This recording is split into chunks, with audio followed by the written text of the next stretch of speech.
I am 95 years old, and last month my doctor looked at my chart, looked at me, and said, "I don't understand how you are still this sharp." I told him the truth, I said. It is not luck. It is not genetics. It is 7 things I've been doing every single day for the last 25 years, and most of them cost nothing. Now, I am not a doctor. I am not pretending to be one, but I've buried friends who were younger and healthier than me on paper, and I've watched others fade into a fog that swallowed them whole. The difference wasn't medicine. It wasn't money. It was habits, small, stubborn, ordinary habits that nobody thinks matter until it is too late. If you are over 70 or you love someone who is, these 7 habits might be the most important thing you hear this year. I mean that. I watched my sister lose her sharpness at 78. She wasn't sick, she just stopped. Stopped reading, stopped going out, stopped doing anything that challenged her mind. She said she was tired. She said she'd earned the right to rest. Within 2 years, she couldn't remember my phone number. Within 4, she couldn't remember my name. And I stood in her room holding her hand thinking, this didn't have to happen. She used to recite poetry from memory. She used to do the crossword in ink. And now she sat there looking at me like I was a stranger. So I made a promise to myself, I said. Whatever it takes, I am going to fight for my mind the way people fight for their bodies. Every single day. And that is what these 7 habits are. They're not cures, they're weapons. Quiet daily weapons against the fog. Habit number 1. Wake up at the same time every single day, including weekends, including holidays, including the days when every bone in your body begs you to stay in bed. I wake up at 6:15. I've done it for 23 years. My body knows, my brain knows. There is no negotiation. No lying there, wondering what day it is or whether anything matters. That consistency does something to your brain that nothing else can. It tells your mind that you are still here, still showing up, still a person with somewhere to be, even if that somewhere is just your own kitchen. The friends I've lost, the ones who faded, every single one of them stopped keeping a schedule first. That was always the first thing to go, and everything else followed. When you stop waking up with purpose, your brain starts asking a dangerous question. Why bother? And once your brain starts asking that, it stops working as hard to give you an answer. And here is what nobody tells you. Habit number 2. Read something that makes your brain work. Every single day, not the news, not the headlines.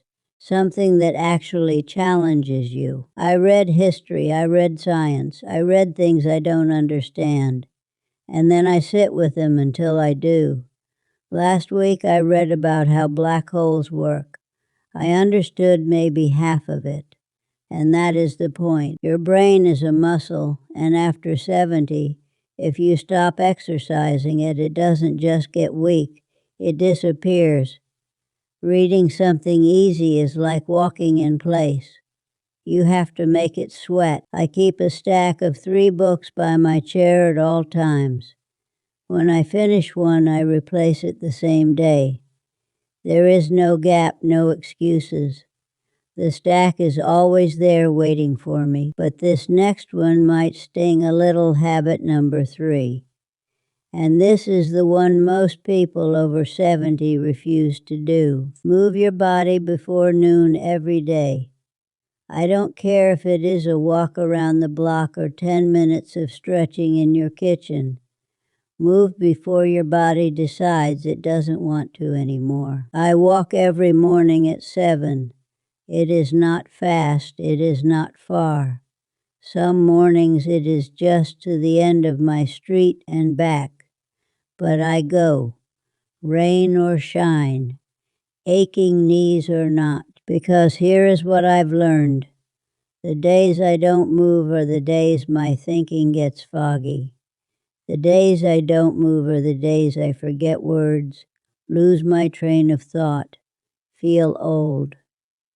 Movement clears something in your head that nothing else can reach. My neighbor Harold stopped walking when he turned 80, said his hip hurt too much. Within a year he couldn't remember which day the garbage went out.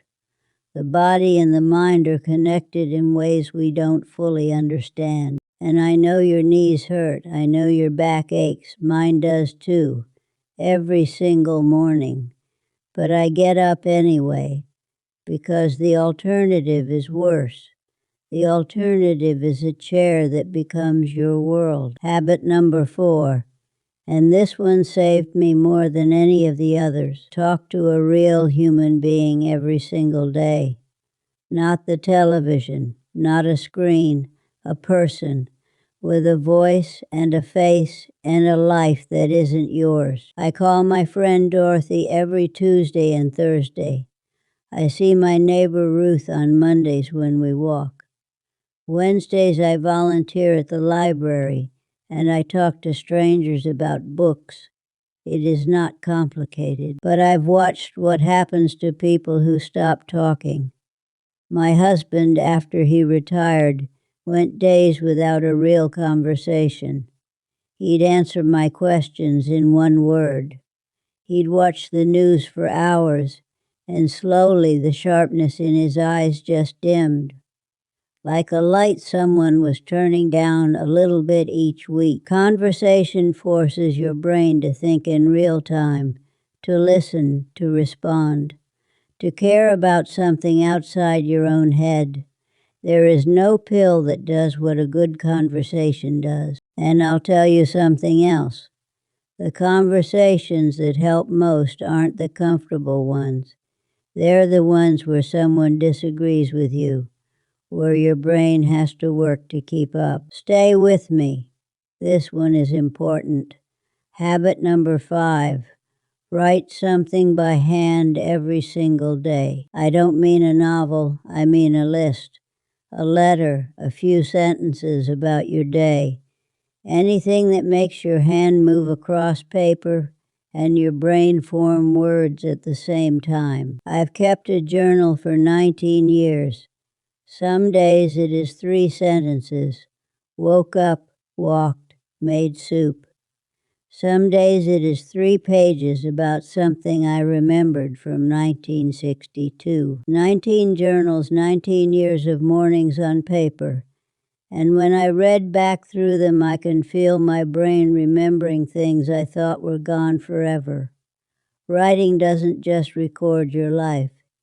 It strengthens your grip on it. The act of writing by hand connects parts of your brain that typing and talking don't touch. I don't fully understand the science, but I know what I feel. On the days I write, I am sharper. I find words faster. I remember things I thought were gone. Habit number 6. And I need you to hear this one even if it makes you uncomfortable. Protect your sleep like your life depends on it. Because it does. I go to bed at 9:30, same time every night. No television in the bedroom, no phone, no exceptions.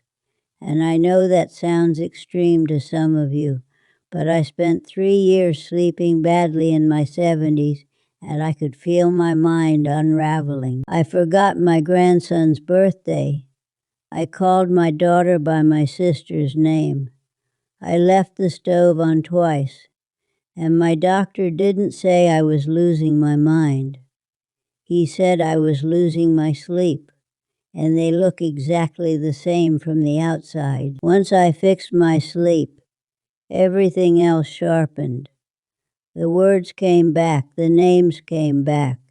It was like someone turned the lights on in a room I'd been stumbling through for years. Fix your sleep before you try anything else on this list.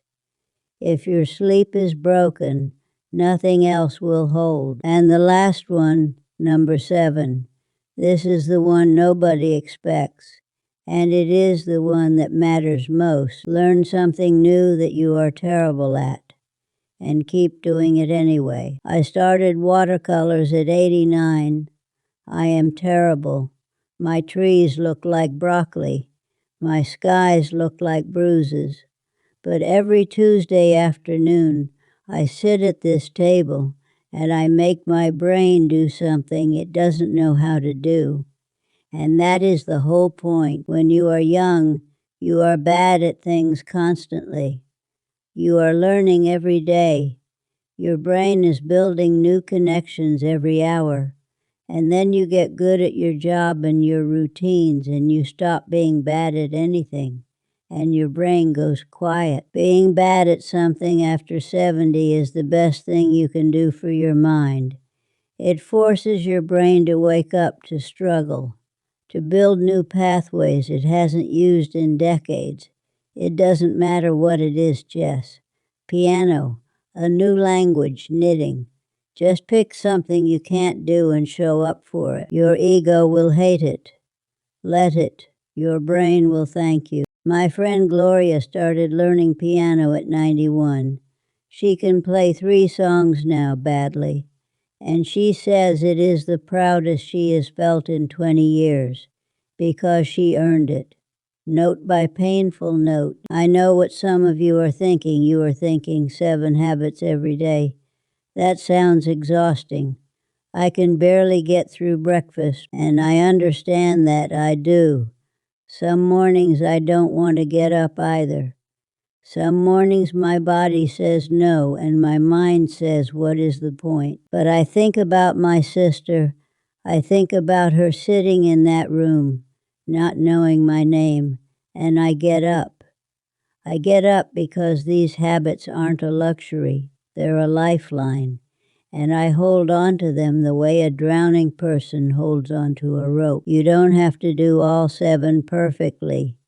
You don't have to start them all at once. Pick one, do it tomorrow, then add another next week. Build slowly the way you'd build anything that matters. I am 95. My doctor can't explain it, but I can.